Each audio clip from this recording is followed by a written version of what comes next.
Sorry, I'm trying to calm down for what happened there. Hello, welcome to another fan picture review. It is I, Dark67. As always, let's just cut to the chase. No jokes, no bullshit. Link to the story in the description. Please like, subscribe. Please let me know what you think of the story. So, what's the story?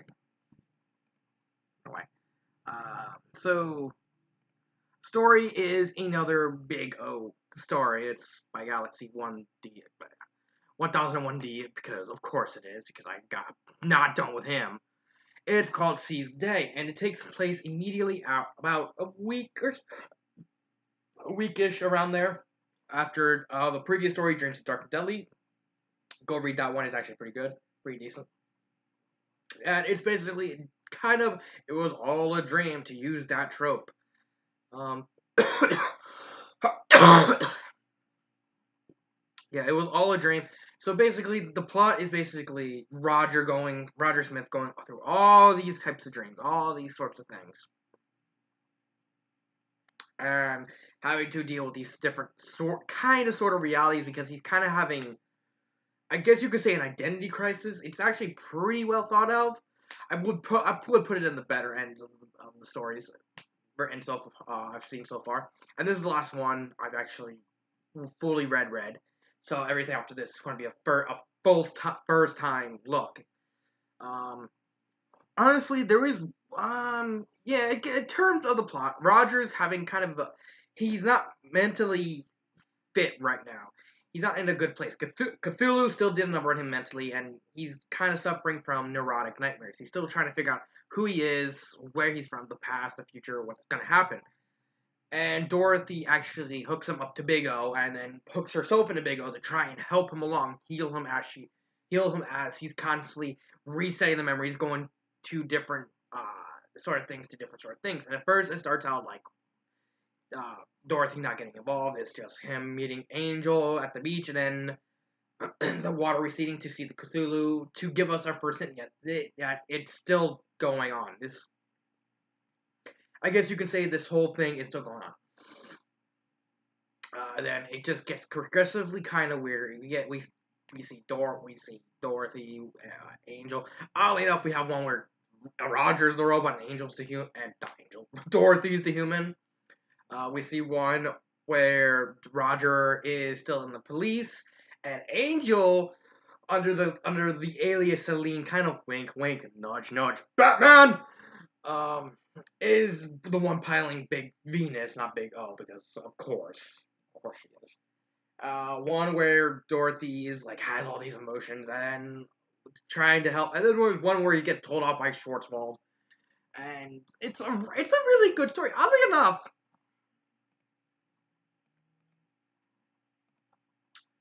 the weird part is, oh god dang it, accidentally put. Sorry about that. The weird thing is, it looks like a chapter is missing. The first time I read it, I clearly remember there being another chapter. Yeah, there would be another chapter.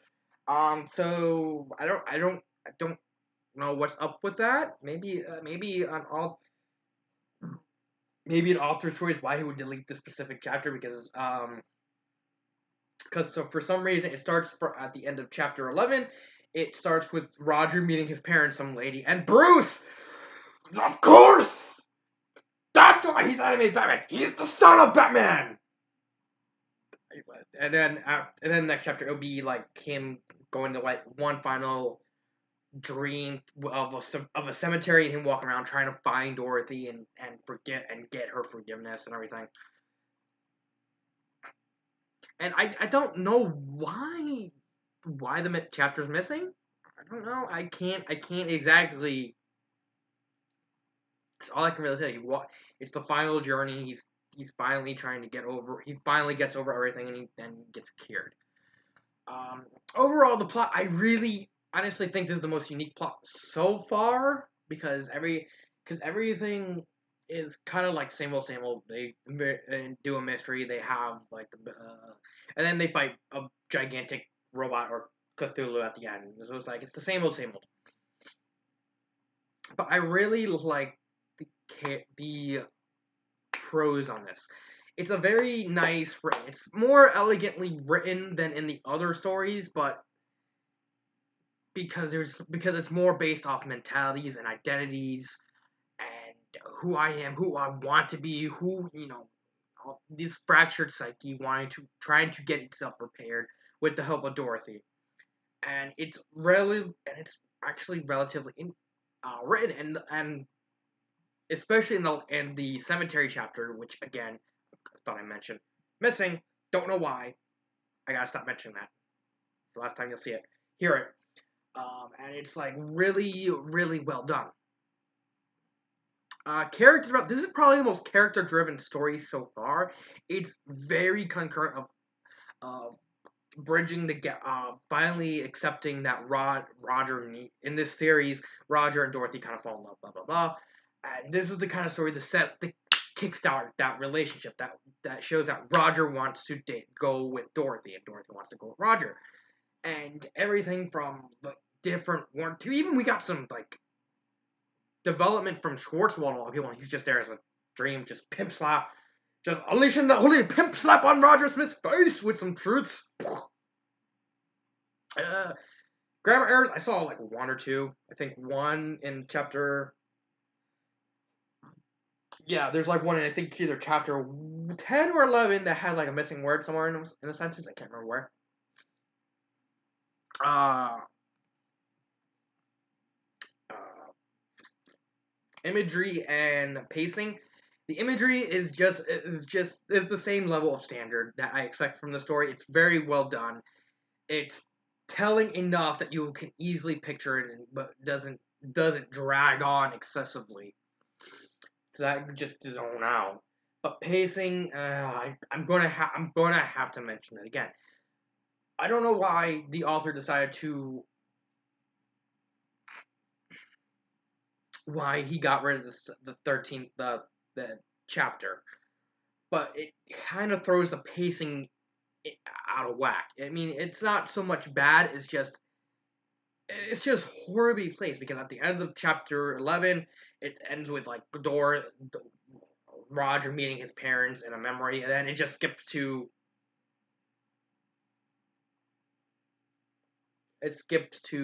Roger and Norman before Dorothy plucks herself out. And it's like really weird. It's like, and I was like, wait, wasn't there like another chapter that finishes everything?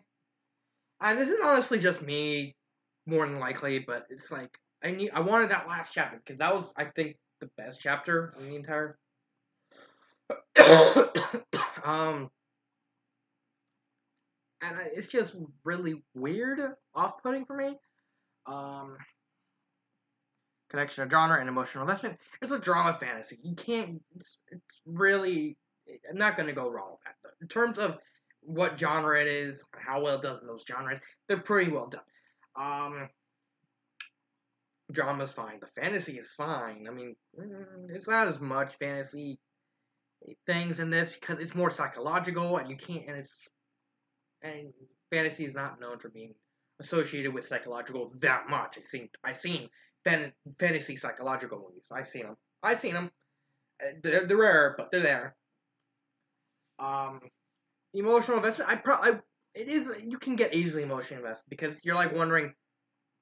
Because you could easily add in like slash mysteries, like wait, what's going on, what's going on, and kind of get a feel for Roger trying to fix himself up and all this stuff that's keep happening and all these existential crises and the feeling overall theme of the story about identity and everything that connects that finally lets Roger say, "Oh, go get her, girl. Go get the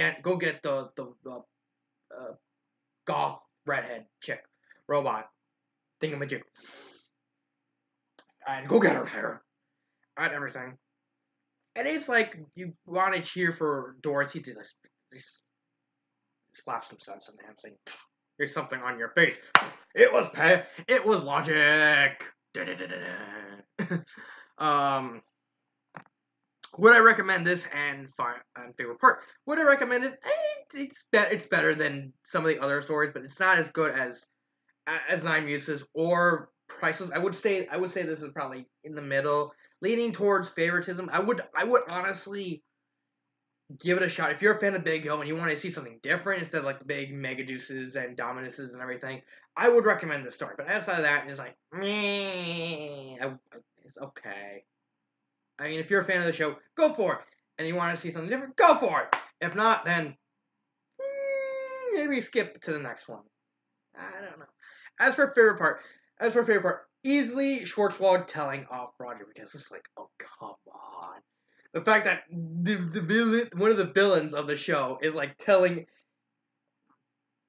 dropping logic bombs in Roger's face. Said, "You don't know what you are. You don't know. You don't believe in the past or the future.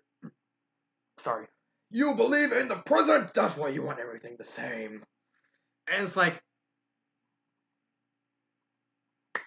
I'm going for Schwartzwald. Go Schwartzwald. Go bandage guy, cigarette guy. Seriously, what's up with his face? Why do you have like the bandages? It looks like a freaking cigarette butt. I don't know why. Final thoughts. It's an okay story. I can't really talk that much about it because it's like there's honestly not much to talk about. It's like it's not a longish story. It's only about 34,000 words, and I finished it within like a couple hours. I kept getting distracted, which it kind of extended the time. But when I first read it, I finished it in like an hour or two. I'm a fast reader, I know that. It's not overly complicated. It's a straightforward story. There's no twist. There's no turns. It's just a guy having to escape and his nightmares to try and figure out who he is. Who is Roger Smith? Who is Dorothy Wainwright? Who is he in terms of the world he lives in? And it's a very good story. Again, I really wish that last chapter was there because I would talk more because I would probably talk a little more in terms of plot about that one chapter because it's like really important. Because it's honestly really important and really kind of Alice in Wonderland level trippies. But overall, it's a solid story. Um, I can't add any more. So I guess this will be it for this episode. So join me next time when I do a reading of a certain story and try and guess a certain theory. Something. Snails. Where'd the snails come from? I'm watching too much Undertale's realistic. I swear to God. So I'll see you next time. So this has been Dark Symphony 777, and